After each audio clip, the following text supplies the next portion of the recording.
Et si je vous disais que vous pouviez devenir votre héros préféré? Non, non, vraiment, je rigole pas, hein. Mais je ne parle pas uniquement dans vos rêves, mais aussi dans la réalité. Avec ça, on usera de perruques, de maquillage, de costumes, et j'en passe. Aujourd'hui, c'est devenu une passion mondiale. Mais c'est même devenu un métier pour certaines personnes, hein. Dans ce cas-là, on pourrait même se demander, mais d'où vient le cosplay? Enfin, comment on est passé d'un simple déguisement à une véritable industrie mondiale? Allez, venez avec moi, on va remonter le temps et on va découvrir l'univers du cosplay.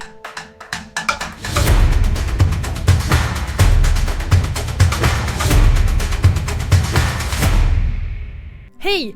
Alors, je fais juste une petite aparté en plein milieu de l'intro. Je suis contente de revenir sur YouTube, genre réellement, ça fait longtemps que je voulais absolument reprendre mes vidéos YouTube et aujourd'hui je me sentais enfin prête. Donc, j'ai envie en fait de pallier et de mélanger mes deux passions communes, le cosplay et YouTube. Donc je me dis dans un sens ça peut être intéressant de parler du cosplay, de parler de la création et on va aussi parler je pense de mon expérience. Ici je vais juste créer une sorte d'introduction à mes vidéos, j'ai envie de parler du cosplay, d'où ça vient, qu'est-ce que c'est, enfin après tout on voit beaucoup de cosplay sans le savoir. Donc asseyez-vous confortablement, moi je vous amène dans l'univers du cosplay et comment on passe des conventions à un véritable métier.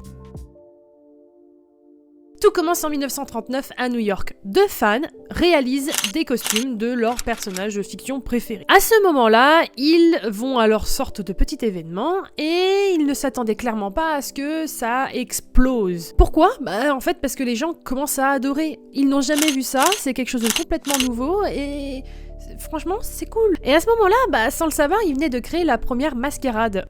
Oh le chat. Oh.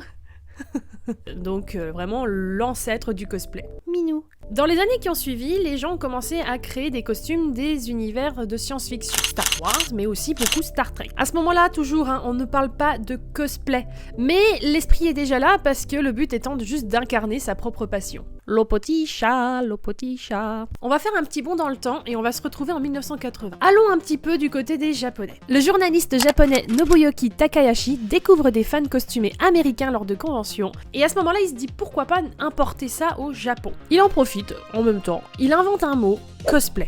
De la contraction de costume et play. Et évidemment, au Japon, ça explose. Les gens adorent. Dans des quartiers comme Akihabara ou Harajuku, des fans commencent à se déguiser en personnages d'animés ou même de jeux vidéo. On peut dire qu'à ce moment-là, le cosplay est devenu une forme d'expression artistique. Une manière de rendre hommage à la culture pop japonaise. On va refaire un autre bond dans le temps, cette fois-ci dans les années 2000. À ce moment-là, tout va changer. Et pourquoi ?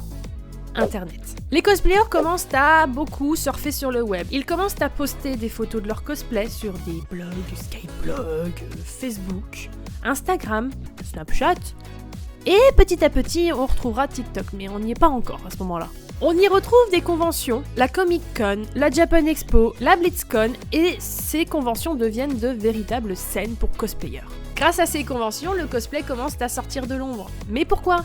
Parce qu'il devient un mouvement global, une culture communautaire et même une industrie. C'est vrai quoi, après tout, vous voulez acheter un cosplay, vous allez sur le net, AliExpress, Dokidoki et j'en passe. Des marques commencent même à sponsoriser des créateurs. Les jeux vidéo eux aussi collaborent avec les cosplayers, et sans parler de tous les concours cosplay qui deviennent de plus en plus populaires. Aujourd'hui, est-ce que vous avez déjà vu une convention sans concours cosplay ?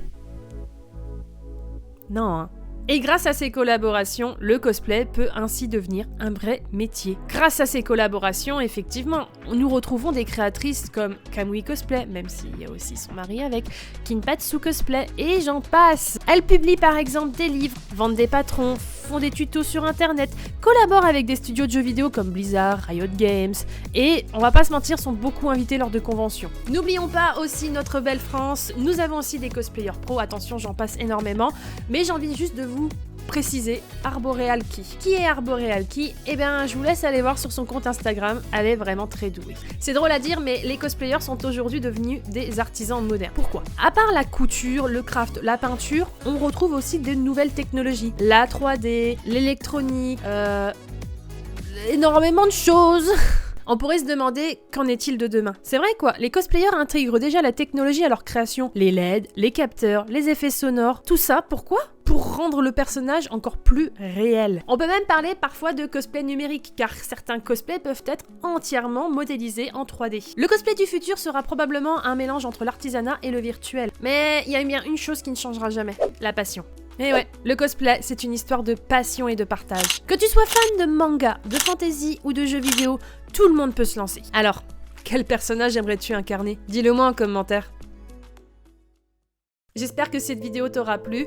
Moi en tout cas je suis vraiment contente d'avoir recommencé à tourner quelques vidéos. Cette vidéo est en fait une introduction à toutes celles qui suivront, entre 2-3 vidéos de gaming. Mais le but étant juste de vous parler du cosplay, de vous parler de mon expérience là-dedans et de tous les bénéfices. Mais on peut aussi parler des choses un peu moins bien. Mais le but vraiment c'est de parler en général du cosplay et de vous en apprendre toujours plus. Donc n'hésitez pas, laissez un like, un commentaire. Et en tout cas, moi j'ai envie de vous dire à la prochaine, et puis ciao. Parce qu'au fond, le cosplay, c'est l'art de devenir soi-même. I'm